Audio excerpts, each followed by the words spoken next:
నిన్న ఈనాడుతో ముఖాముఖిలో భాగంగా ప్రధాని మోదీ ఇచ్చినటువంటి కొన్ని హామీలు కావచ్చు, వివరణలు కావచ్చు చూడొచ్చు. ఇక్కడ పోలవరం పూర్తికి నాది పూచి. ఆంధ్రప్రదేశ్ ప్రజలకు దృఢమైన హామీ ఇస్తున్న 2 రాష్ట్రాల్లోని మాదిగలకు న్యాయం చేస్తా. డీలిమిటేషన్లో దక్షిణాదికి అన్యాయం జరగనివ్వను. హైదరాబాద్ నగరానికి వందే భారత్ మెట్రో రైళ్లను తీసుకొస్తాం. సీఎంగా పనిచేసిన నాకు రాష్ట్రాల అవసరాలు తెలుసు. భాజపాకు 370కి పైగా సీట్లన్నది ప్రజల కోరికే. ప్రస్తుతం భారత్ సమయం నడుస్తోంది. ప్రపంచాన్ని శాసించే అవకాశాన్ని చేజార్చుకోవద్దు.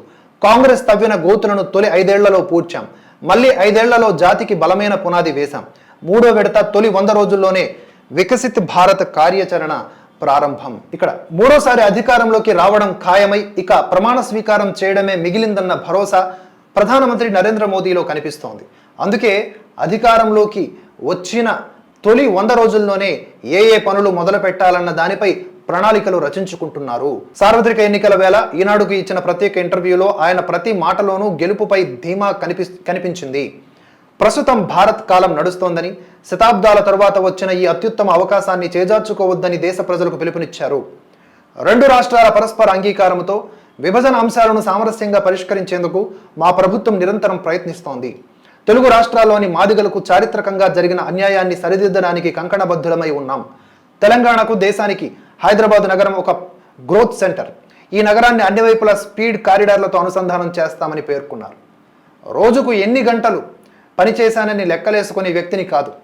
కొన్ని అలవాట్లను చిన్నప్పుడే నేర్చుకుని ఇప్పటికీ పాటిస్తున్నాను. యోగా, ధ్యానం క్రమం తప్పకుండా చేస్తా. నా జీవితంలో పనికి విశ్రాంతికి మధ్య తేడా లేదు. పనిలోనే విశ్రాంతి వెతుక్కోవడం అలవాటు చేసుకున్నానని మాట్లాడిన విషయాన్ని కూడా ఇక్కడ హైలైట్ చేసింది ఈనాడు. పోలవరం జాతీయ ప్రాజెక్టు నిర్మాణం పూర్తి చేసే విషయంలో ఆంధ్రప్రదేశ్ ప్రజలకు దృఢమైన హామీ ఇస్తున్నా. దాన్ని పూర్తి చేసే బాధ్యత నాదే. దాని నిర్మాణం కోసం రాష్ట్ర ప్రభుత్వానికి కేంద్రం ఇప్పటికే 15,000 కోట్ల రూపాయలకు పైగా విడుదల చేసింది.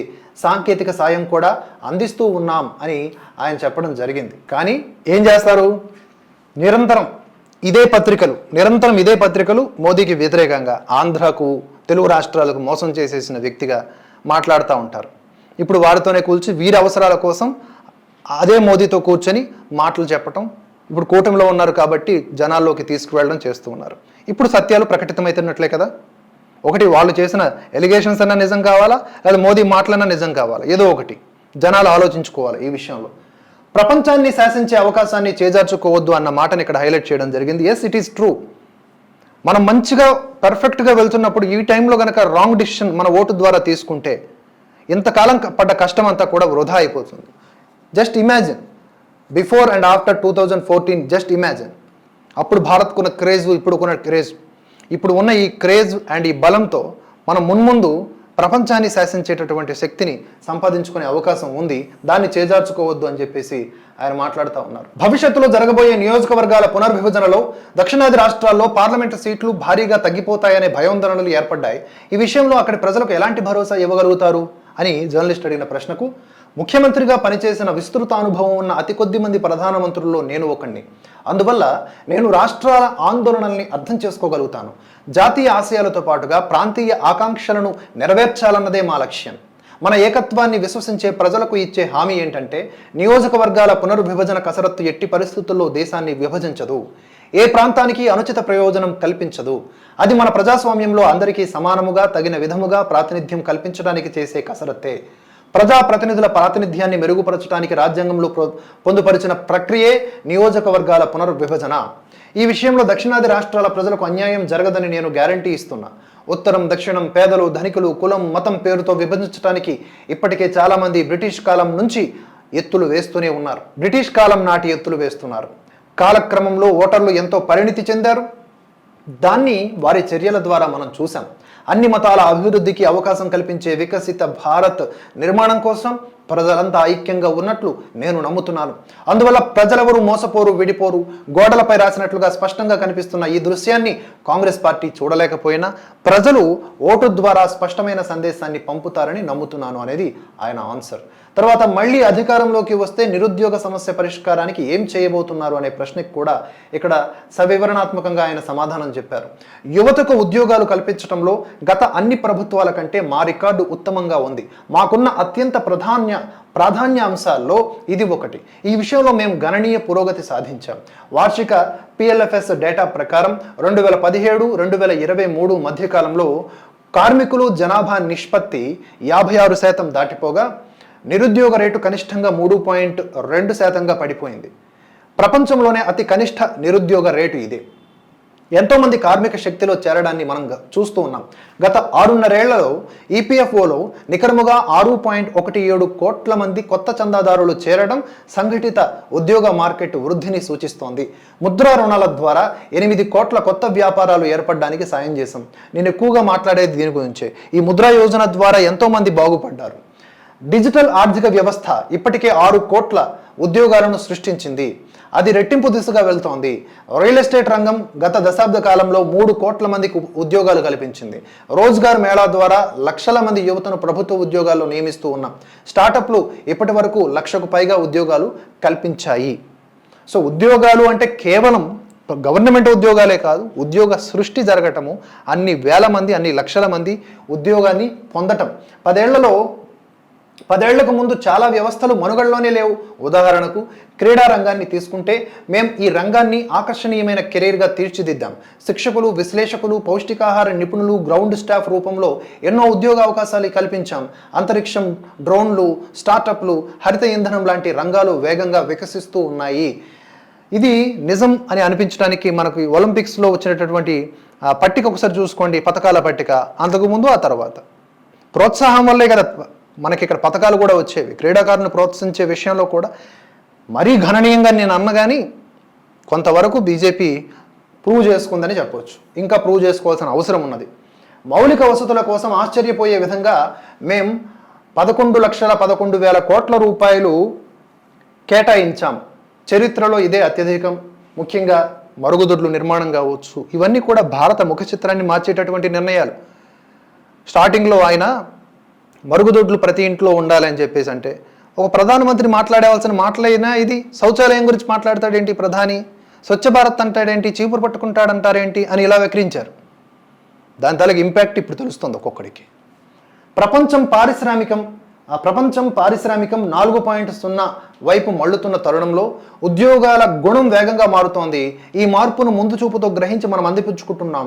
ఉద్యోగాల కల్పనలో భారత్ భవిష్యత్తులో కూడా ముందుంటుందని ప్రగాఢంగా నమ్ముతున్నాను అని ఆయన మాట్లాడడం జరిగింది. ఇంకా కొత్త రాష్ట్రమైన తెలంగాణ అభివృద్ధికి కేంద్ర ప్రభుత్వం తగిన విధంగా సాయం చేయడం లేదు అని భారత కాంగ్రెస్ రెండు ఆరోపిస్తున్నాయి కదా. దీనికి ఏం సమాధానం చెబుతారు అన్న విషయాన్ని కూడా ఆయన సమాధానం చెప్పారు. మా ప్రభుత్వం తెలంగాణకు అన్ని విధాలుగా మద్దతు పలికింది, ఇక ముందు కొనసాగిస్తుంది.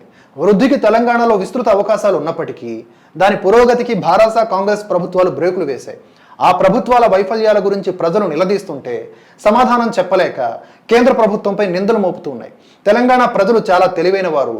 ఎయిమ్స్, బీబీనగర్, కొండా లక్ష్మణ్ బాపూజీ ఉద్యాన విశ్వవిద్యాలయం, సమ్మక్క సారక్క గిరిజన విశ్వవిద్యాలయం, హైదరాబాద్ ఐఐటిలో మౌలిక వసతుల బలోపేతం, కాజీపేటలో వ్యాగన్ల తయారీ యూనిట్, రామగుండంలో ఎరువుల కర్మాగారం, ఎన్టీపీసీ థర్మల్ పవర్ ప్రాజెక్టు, వరంగల్లో పీఎం మిత్ర పార్కు ఇచ్చింది కేంద్ర ప్రభుత్వమేనని తెలంగాణ ప్రజలకు బాగా తెలుసు. రామప్ప ఆలయానికి యునెస్కో ప్రపంచ వారసత్వ హోదా కల్పించి ప్రపంచ పటంలో పెట్టిన ఘనత కేంద్ర ప్రభుత్వానిదేనన్న విషయాన్ని కూడా తెలంగాణ ప్రజలు గ్రహించారు అని మోదీ వండర్ఫుల్ ఆన్సర్ ఇచ్చారు. ఇక్కడ తర్వాత హైదరాబాద్లో మౌలిక వసతుల అభివృద్ధికి కేంద్ర ప్రభుత్వం ఎలాంటి సాయం చేయబోతోంది, హైదరాబాద్ ముంబై మధ్య హై స్పీడ్ రైల్ కారిడార్ నిర్మాణ ప్రతిపాదన ఉంది, వీటిని సాకారం చేయడానికి ఏం చర్యలు తీసుకోబోతున్నారు అని మాట్లాడితే దానికి క్వశ్చన్ వేస్తే తెలంగాణకు, భారతదేశానికి హైదరాబాద్ నగరం ఒక గ్రోత్ సెంటర్. మేము పట్టణీకరణను సమస్యగా కంటే అవకాశంగా చూస్తున్నాం. హైదరాబాద్లో రద్దీని నివారించడానికి పలు రకాలుగా పనిచేస్తున్నాం. 6 ముఖ్యమైన జాతీయ రహదారుల నిర్మాణం జరుగుతోంది. హైదరాబాద్ను అన్ని వైపులా స్పీడ్ కారిడార్లతో అనుసంధానం చేయడానికి కేంద్ర ప్రభుత్వం పనిచేస్తోంది. నగరంలోని అన్ని ప్రాంతాల వారికి సులభమైన రవాణా సౌకర్యాలు అందుబాటులోకి తేవడానికి ఎంఎంటీఎస్ నెట్వర్క్ను విస్తరిస్తాం. వందే భారత్ మెట్రో ప్రయోజనం పొందే నగరాల్లో హైదరాబాద్ ఉండబోతోంది. Mumbai Ahmedabad high speed rail project త్వరలోనే పూర్తి కాబోతోంది. అలాంటి కారిడార్లు దేశంలో దక్షిణ తూర్పు ఉత్తర ప్రాంతాల్లో నిర్మిస్తామని మేనిఫెస్టోలో చెప్పాం. వివిధ గమ్యస్థానాలపై ఇప్పటికే రైల్వే శాఖ అధ్యయనం ప్రారంభించింది.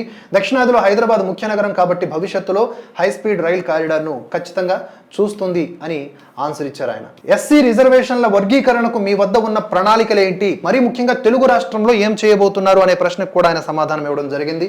2 తెలుగు రాష్ట్రాల్లోని మాదిగలకు చారిత్రకంగా జరిగిన అన్యాయాన్ని సరిదిద్దడానికి కంకణబద్ధులై ఉన్నాం. ఈ దిశలో ఇప్పటికే పలు చర్యలు తీసుకున్నాం. కేబినెట్ కార్యదర్శి నేతృత్వంలో ఉన్నత స్థాయి కమిటీ ఏర్పాటు చేశాం. ఈ కమిటీ ఇప్పటికే తెలంగాణ, ఆంధ్రప్రదేశ్, కర్ణాటకల్లోని మాదిగ సామాజిక వర్గం ప్రతినిధులతో సమావేశమై చర్చలు జరిపింది. అలాగే వారి సామాజిక ఆర్థిక పరిస్థితులను మెరుగుపరచడానికి రాష్ట్ర ప్రభుత్వాలతో కలిసి పనిచేస్తున్నాం. పిఎం ఆవాస్ యోజన, ఆయుష్మాన్ భారత్, రక్షిత మంచినీరు, మరుగుదొడ్లు, ఉచిత ఎల్పిజి గ్యాస్ కనెక్షన్లు, జన్ధన్ ఖాతాలు, బీమా ప్రయోజనాలు, నైపుణ్యం, స్కాలర్షిప్ల మంజూరు లాంటి పథకాలను వారికి సాధ్యమైనంత తక్కువ సమయంలో సంతృప్తికర స్థాయిలో అందించేందుకు మిషన్ మోడ్లో పనిచేయాలని రాష్ట్ర ప్రభుత్వాలకు చెప్పాం. మాదిగ సామాజిక వర్గానికి చెందిన వారిని కేంద్ర ప్రభుత్వంలో కార్యదర్శి స్థాయి హోదాకు సమానమైన జాతీయ ఎస్సీ కమిషన్లో సభ్యులుగా నియమించామని గుర్తు చేశారు. రాష్ట్ర విభజన సమయంలో పార్లమెంటు సాక్షిగా ఆంధ్రప్రదేశ్, తెలంగాణలకు ఇచ్చిన హామీలను నెరవేర్చేందుకు ఏమైనా మార్గసూచి ఉందా అనే విషయాన్ని కూడా ప్రస్తావిస్తే, అప్పట్లో ఇచ్చిన హామీలను అమలు చేయడానికి మేము చిత్తశుద్ధితో పనిచేశాం. 2 రాష్ట్రాల పరస్పర అంగీకారంతో ఏపీ విభజన చట్టంలోని నిబంధనల్ని అమలు చేసే దిశగా చర్యలు తీసుకున్నాం. ఏకాభిప్రాయ సాధన ద్వారా ద్వైపాక్షిక సమస్యలను సామరస్యంగా పరిష్కరించడానికి మా ప్రభుత్వం నిరంతరం ప్రయత్నం చేస్తోంది. ఈ దిశగా 2014 నుంచి ఇప్పటి వరకు 33 సమీక్షా సమావేశాలను నిర్వహించాం. 2 రాష్ట్రాల మధ్య ఏకాభిప్రాయం కొరవడటం వల్ల 89 సంస్థలు, కార్పొరేషన్ల విభజన పూర్తి కాలేదు. ఇందులో కొన్ని సంస్థల విభజనపై 2 రాష్ట్రాలు కోర్టుల్లో కేసు వేశాయి. అది విభజన చట్టంలోని నిబంధనల అమల్లో జాప్యానికి దారితీసింది. వాస్తవానికి మేము 2 రాష్ట్రాలకు చాలా చేశాం. 14-15వ ఆర్థిక సంఘం సిఫారసుల ప్రకారం 2015 నుంచి 2020 మధ్య కాలంలో 22,000 కోట్ల రూపాయలు, 2020 నుంచి 2026 మధ్య కాలంలో 35,000 కోట్ల రూపాయలు గ్రాంట్ ఇచ్చాం, ఇవ్వబోతున్నాం కూడా.